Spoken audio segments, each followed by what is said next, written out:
Okay, so how was Indian society before colonization?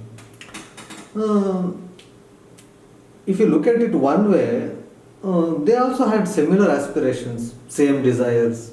Okay, they may not be aiming for Mercedes Benz, but they wanted a better bullock cart than their neighbor. Okay, if their neighbor had two buffaloes, he wanted four buffaloes. In that way, common man, common people means, and individual people weren't so empowered with knowledge as we are today.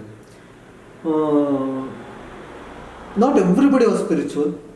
Okay, there was a certain segment of society, a large segment of society, of Indian society, was into spirituality. There were all kinds of people. There was ugliness of caste system. There were Brahmins, there were Kshatriyas, there were Vaishnavas, there were Shudras. Caste system was also prevalent. There were many sannyasis. Common people had common problems as well. The same things, samsara bandhanas. Okay. And in ancient India, mostly your career wasn't like, okay, I want to become a doctor. No, it's not like you don't choose. If your father is a doctor, automatically you are a doctor as well.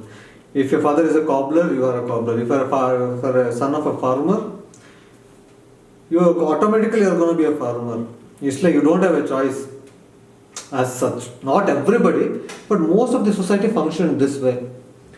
That is why it happened, right? That is why, in a way, caste system came because of this profession. Of course, if you marry a farmer's son to a blacksmith's daughter or to someone else, there will be a mismatch. So what happened is, okay, blacksmith's son was marrying blacksmith's daughter, doctor's son was marrying doctor's daughter. In a way, it is good. In a way, okay. But this later on became what happened. No, you cannot interchange now. Some caste became upper, some caste became lower. So this system was there, caste system was there. Yeah, it later became very ugly, very dirty. Sati system came into existence. A lot of things. And when these British people came, they were confused because their idea of religion means there is a God at the center of religion, and the religion revolves around it. There is one standard big book to be followed by all the people who follow that religion. But in India, Buddhism and Jainism don't even have a God, but still they are a religion. How can a religion exist without a God? So they did not understand this concept. And Hinduism, though, they could never really comprehend it because everybody is doing their own thing. One is worshipping the tree, one is going to the temple, one is worshipping at home.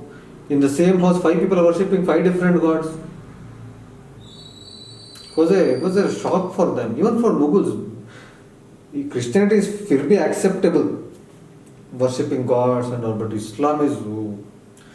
And certain Mughal rulers, they treated very harshly the Hindus. They taxed them unnecessarily. But Akbar, I have heard about Akbar, right? He reformed. He was like, he wanted to start a new religion, Akbar, which is the best of, taking the best of all the religions. So he was constantly inviting all the Christians, Hindus, Muslims, Jews, Parsis, everybody, even atheists.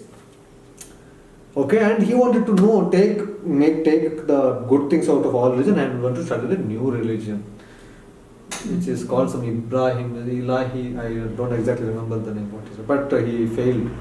He couldn't make one because there are many reasons. Okay, many rulers like Mughals weren't happy with what Akbar was doing. Okay, wasn't happy. And Akbar himself is not enlightened. Okay. So he doesn't know the ABCs of it. His only knowledge is what the other people and what this guy is saying. Does it represent the whole Christianity or does it represent the whole Islam? Does it represent the whole Hinduism? Akbar even married many Hindu women as well, but he never forced them. You have to become a Muslim or something like that. So before the colonization,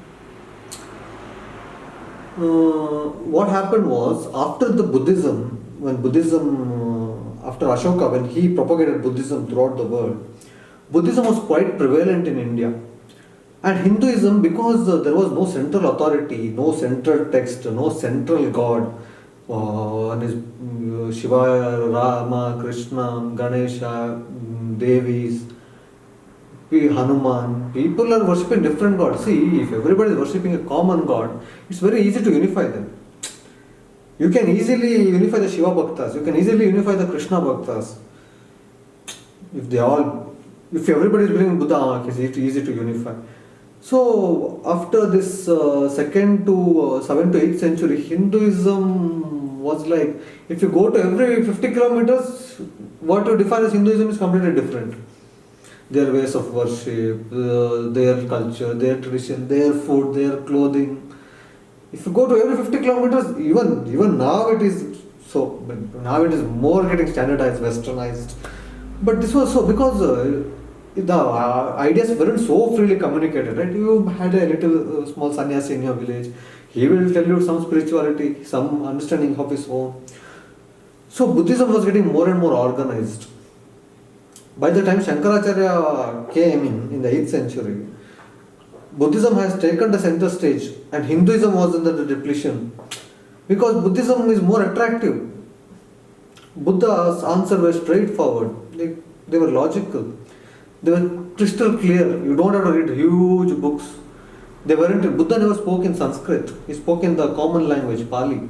He was the first person to do so. I think later even Mahavira did. He spoke in the common language of the people. Before that, Brahmins were only speaking in like Sanskrit because other people cannot know Sanskrit. They had the monopoly over the gods, right? It was a perfect arrangement we had made. Okay, Brahmins, you deal with God. All the other peoples are dependent on Brahmins.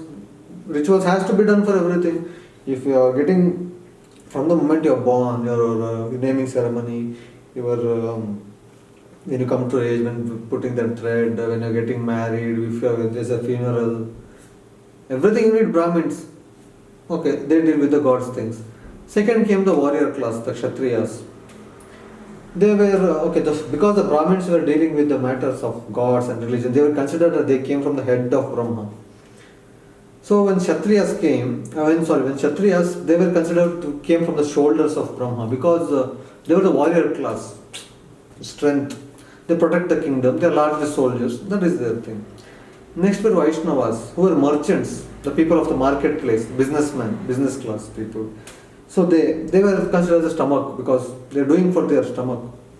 Brahmins are also doing, but it's not only for that reason alone. Vaishnavas as well. Okay, so here they are clear. Vaishnavas are doing it for their stomach, people of the marketplace. In that comes all the farmers, blacksmiths, blah blah. Next to it, they consider that there's the Shudras, the low class people who did the menial jobs, who did the sweeping, who were butchers, who were the people who cremated who handled the dead bodies. So later on it became divided, they were segregated. A lot of ugly things happened in the name of caste system. But it did not exactly started for the discriminatory reasons. It happened to be so. It wasn't like somebody planned this. Oh, we have to make like this. It did not. It happened over the period of generations. And there was have you heard about the Manusmriti? You heard about Manusmriti? In that it was largely written, all this caste system about this sati, all these things were, it's like a Sharia law of Hinduism. Manusmriti. That is why in 1956, B.R. Ambedkar, he publicly burned Manusmriti. He publicly burnt it and he converted to Buddhism because it was the same thing as this Taliban people are telling that, it's written, it's Sharia law. Same thing was like Manusmriti for Hindus. It's crazy stuff if you look at it now. But if you look at it from their perspective, their agenda, it's a fair world for them. See, it has largely been fair world for someone. Okay. As long as the civilization has started, there is technically no such thing as fair equality. How can the society be equal? There is the ideals of the society. Even in the American Constitution, it is written all men are equal.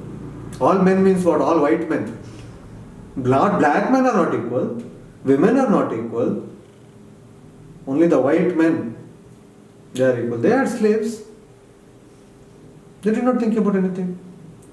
Even the ancient Greeks, the ancient Romans, they all talked about a free society, democracy, but they had slaves. It did not feel absurd to them. That was the norm of the society.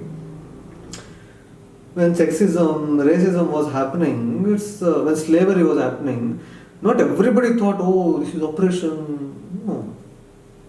It was the norm. Only some people thought, what are we doing? If you really look at our domesticated animals, how we rear our cows, how we treat our dogs, how we treat our chickens, it's inhuman, it's inconceivable. But do you think you feel any absurd? Even if you feel absurd, you will still do what you are doing, right? Nothing will change. So it's like, see, people are as good as we are now and as bad as we are now. Not very different. Yeah, technology, the tension exists, all are different. But as human beings, we are like this. It's like it is said, right, humans, though we are living in the concrete jungles, our brains are wired to survive in the African savannas. Still wired. Evolution doesn't, we became civilized, it doesn't take a turn like that, right? Okay, our intellect might turn like this, but the physical body, it has to go through it.